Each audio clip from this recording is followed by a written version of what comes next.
The Brown family saga has been a roller coaster for real.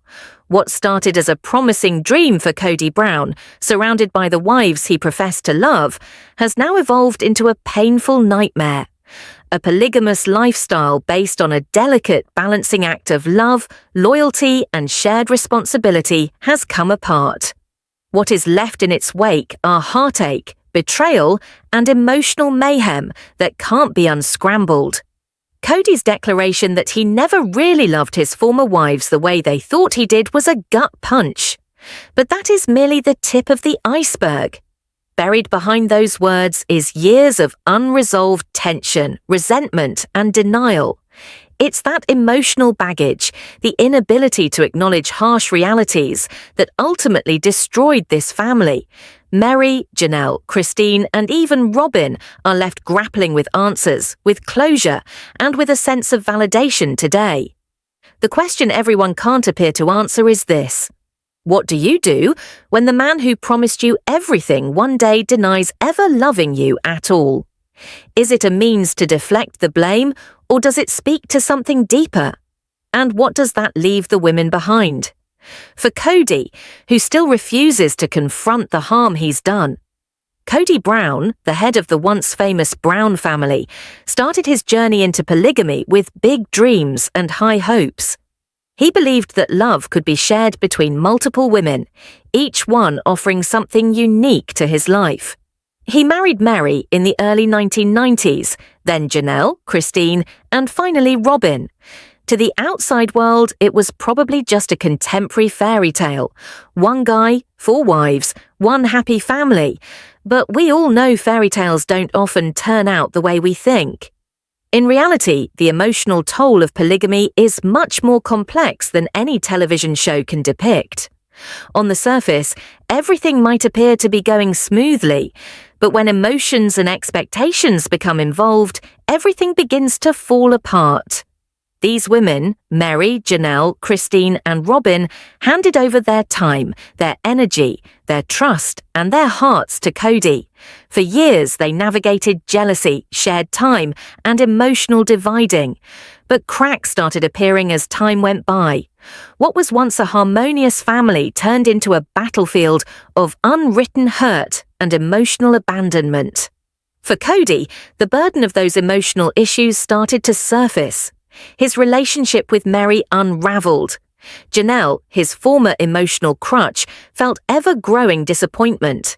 Christine wondered if her love was worth losing her self-esteem, and Robyn joined the family when the wounds were already deep open.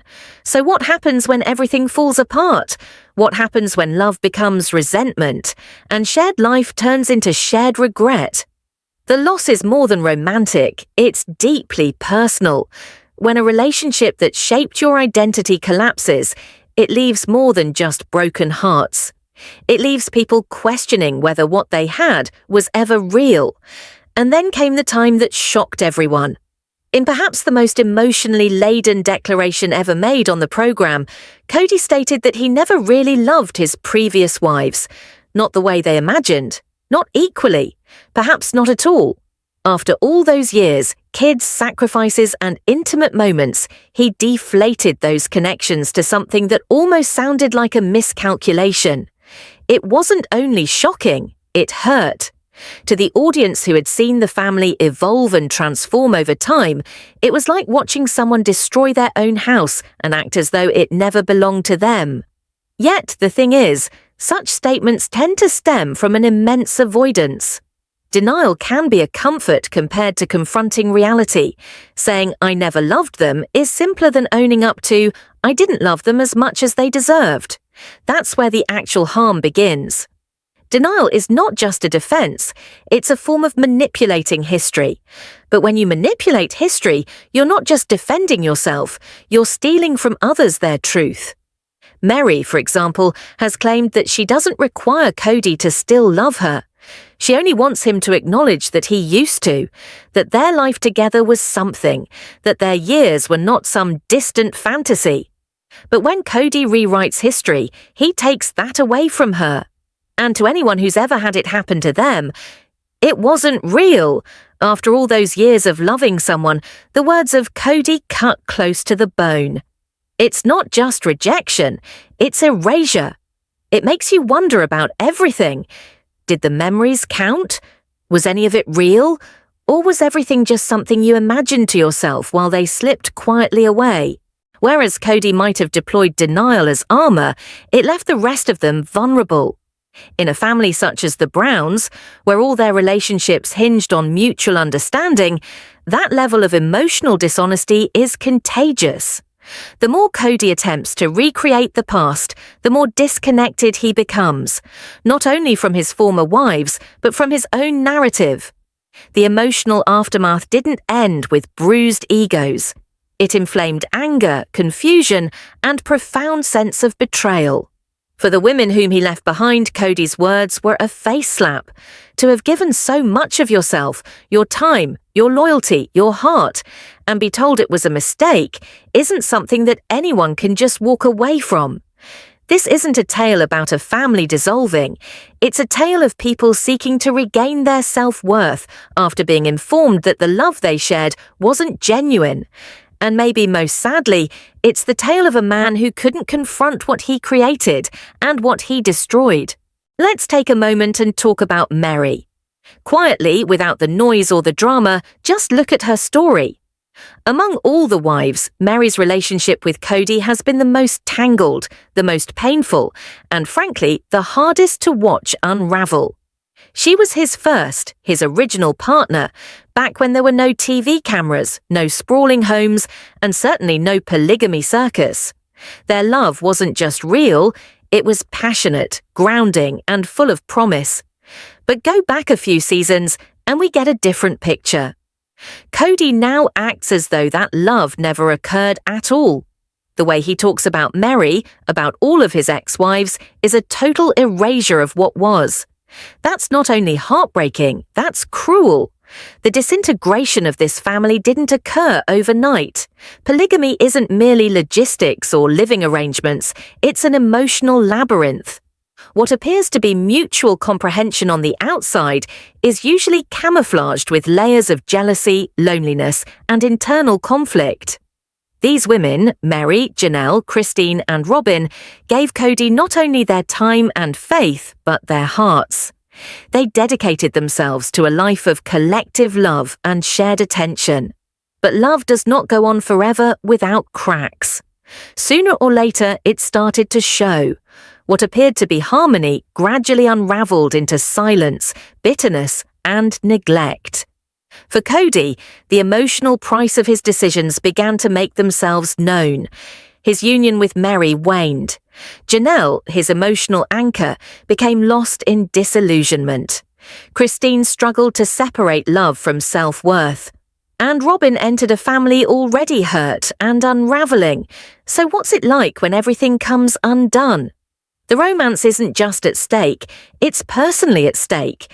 It's not just that they lose their marriage, it's that they lose their sense of who they are. These women gave it all, and now they're left to question whether any of it ever existed. That's not a breakup. It's an agonizing unwinding of years of collectively shared experience. And then came the moment that left everyone speechless. In one of the most emotionally honest moments ever witnessed on Sister Wives, Cody addressed the camera and explained he never actually loved his former wives, not in the way people thought, not equally, perhaps not even at all. Take that in for a moment. After years of marriage, of raising kids, of weathering heartbreaks as a team, of experiencing genuine moments of intimacy, the man who'd been their everything reduced all those relationships to mere misunderstandings. It wasn't merely shocking, it was devastating. For us fans who have been watching this family for so long, it was like watching a person light a match to their own house and just walk away like it didn't matter. But this is what we need to remember. Denial is not a sign of strength. Denial is a sign of pain.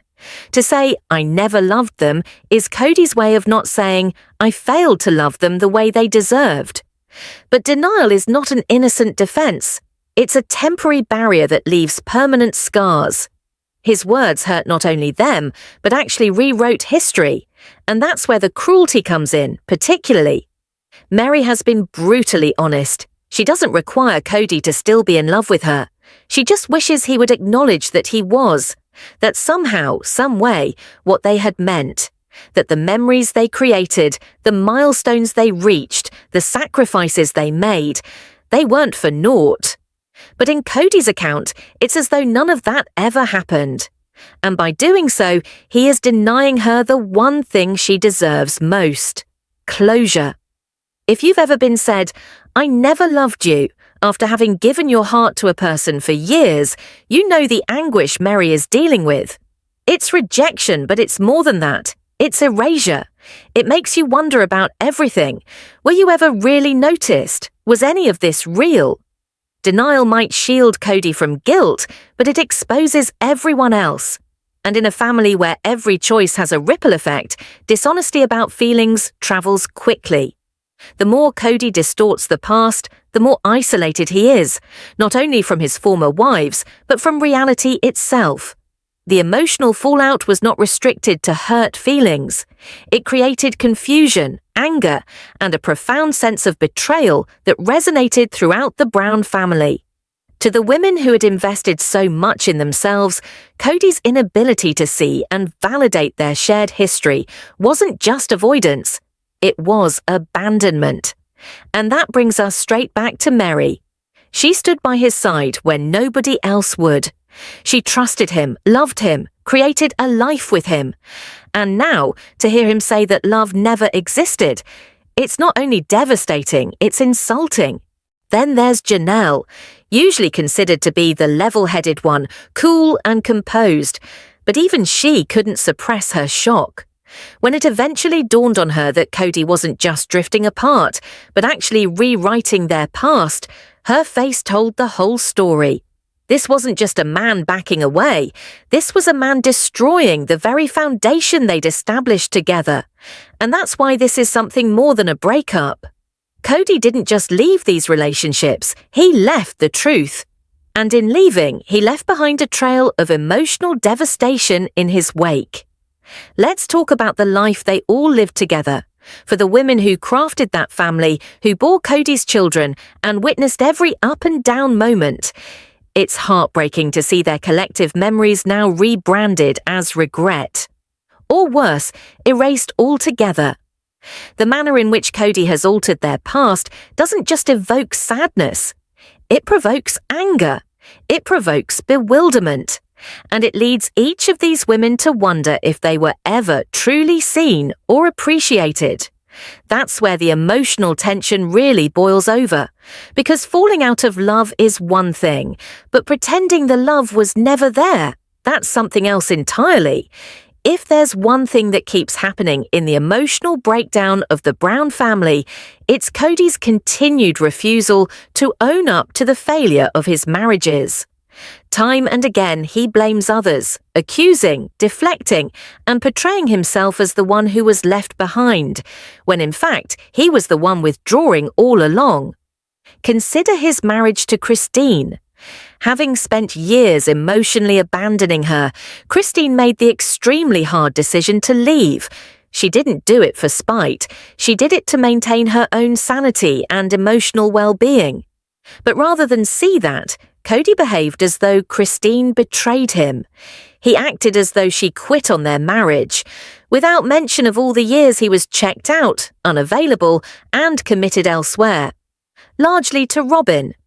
It's an old story of a person unwilling to acknowledge his own culpability in the disintegration. What he does instead is cast himself as the victim and Christine as the issue.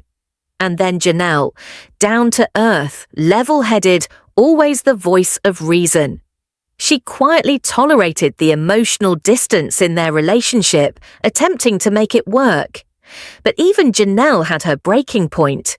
When she realized she no longer ranked as a priority to Cody, she made it plain.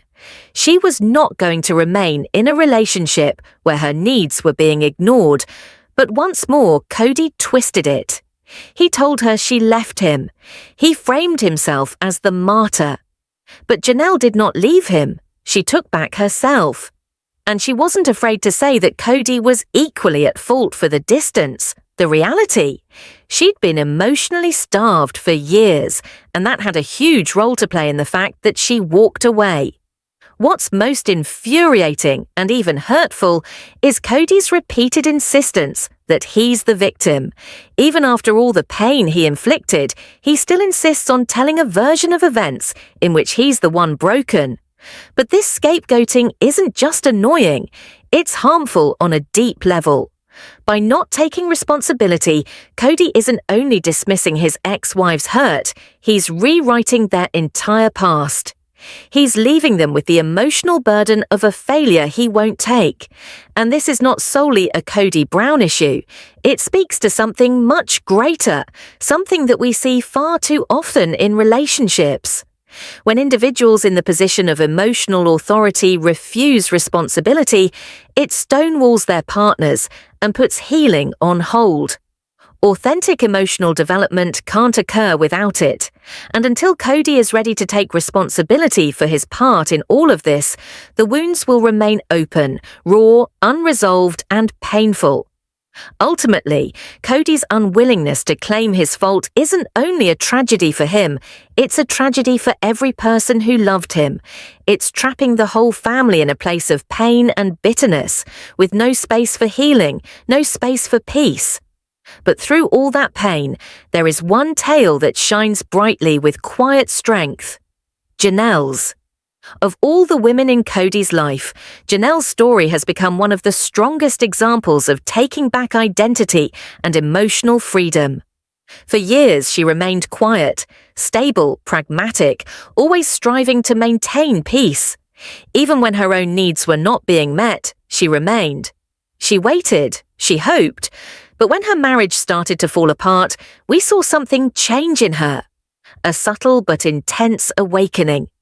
Janelle chose herself, not dramatically or in a rage, but quietly and truthfully. And that's what made it so intense. On the tell-all episodes and in tearful discussions with her children, her anguish was clear, but so was her clarity. She had had enough pretending. She had spent years working to be empathetic, while Kody made very clear that Robyn was the center, the favorite, the priority. Janelle's heartbreak wasn't from one giant moment. It was a slow, steady drip of emotional disregard, of being unimportant, unheard, and overlooked.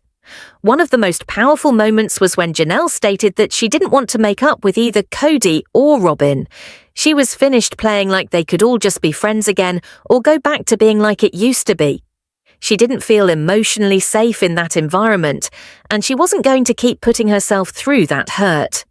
That level of candor requires guts, particularly in a system that disfavors conflict and self-aggrandizement. And then came the moment that most decisively marked her turning point. She up and moved to North Carolina, where she could be near her kids and out of Flagstaff's emotional mayhem. That was not an escape, it was a statement. She wasn't fleeing, she was opting for peace. Opting for a life in which her own happiness did not rest upon the attention or approval of someone else. Having been through all that, Janelle finally dared to dream and seek a future of her own design. And the contrast is striking. While Janelle is moving forward, setting boundaries and building a more fulfilling life, Kody is stuck, trapped in the same loops, still clinging to his version of events. He's spinning in circles. But Janelle, she's walking forward. Let me know if you'd like the next. The years they shared together, the memories they created, the kids they raised, the milestones they celebrated, mattered, particularly to the women who stood by Kody Brown for decades. To witness those recollections now rebranded as regret, or worse, erased, is heartbreaking. Because Kody isn't just rebranding history, he's denying the love existed. That denial, that creates a wall, one constructed of resentment, confusion, and heartbreak. The women, Meri, Janelle, Christine, they aren't just heartbroken, they're furious, they're lost. And they're only now beginning to pose a tough question. Were they ever actually seen? Ever actually valued? And that's the emotional linchpin of the Brown family's disintegration. Because losing love is one thing, but denying it existed, that's a betrayal. Over and over, Kody dodges blame for the demise of his marriages. He positions himself as the victim, left behind, surprised, while avoiding self-reflection. Consider his connection with Christine. After years of emotional abandonment, Christine finally walked away.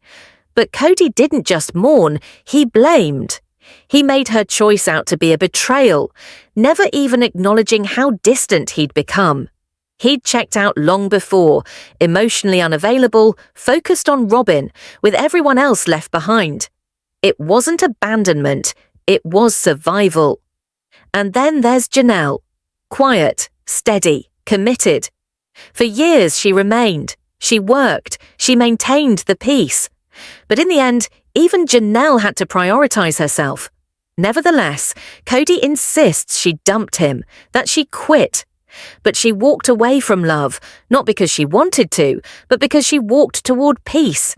And she called him out on it, reminding him, and all of us, of how he was the first to pull away. And still, Kody clings to the mantle of martyrdom, holding on to a version of events where he's the victim. That is not only infuriating, it's damaging. Because his account of what happened doesn't just erase the pain that he caused the women he loved. It leaves them with the emotional burden that he won't share. Kody's inability to accept responsibility is a reflection of a bigger problem in relationships, particularly ones where power or control is skewed. When someone won't take their mistakes, healing can't happen.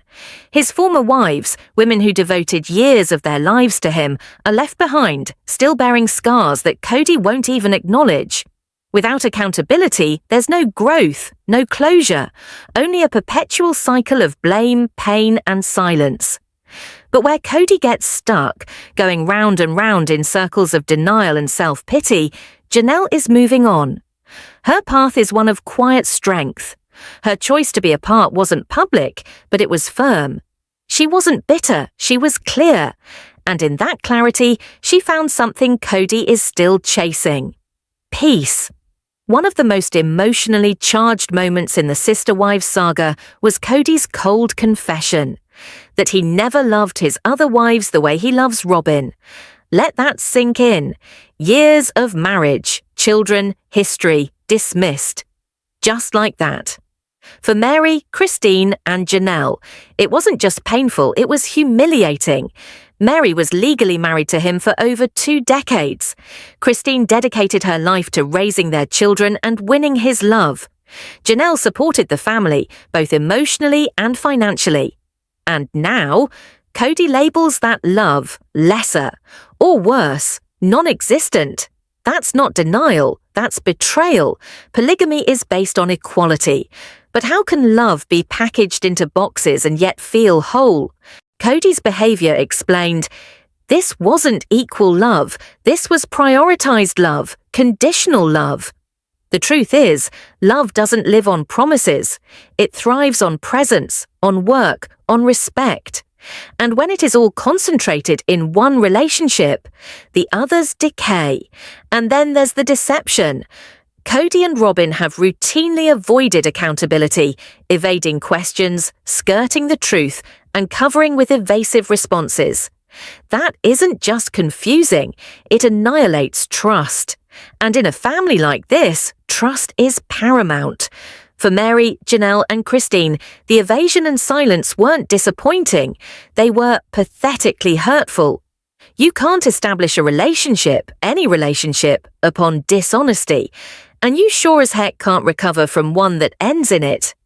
But here's the powerful thing. These women, they're not waiting for closure. They're taking it for themselves. Janelle's move to North Carolina wasn't about leaving. It was about becoming.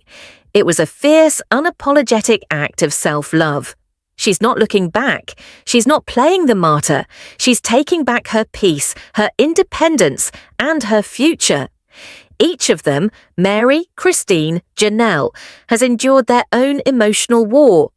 But their moves forward teach us what really makes a person strong. They've abandoned pursuit of a kind of love that was never going to be met halfway. And in doing that, they've discovered something stronger than closure, freedom. Because healing is not about waiting around for someone else to apologize. It's learning to say yes to yourself. Whoa, what a ride, huh? Now, I want you to tell me, do you think Cody will ever become truly accountable for what's transpired? Can Janelle's story encourage others to once and for all pick peace over pain? Leave your thoughts in the comments below. I read all of them. And if you're enjoying these deep dives into the Sister Wives saga, be sure to hit that subscribe button. There's always more to unravel, and you won't want to miss a thing. If you have been blessed by this video, please give it a thumbs up and share it with someone who would be blessed by it. Thanks for watching, and I'll see you in the next one.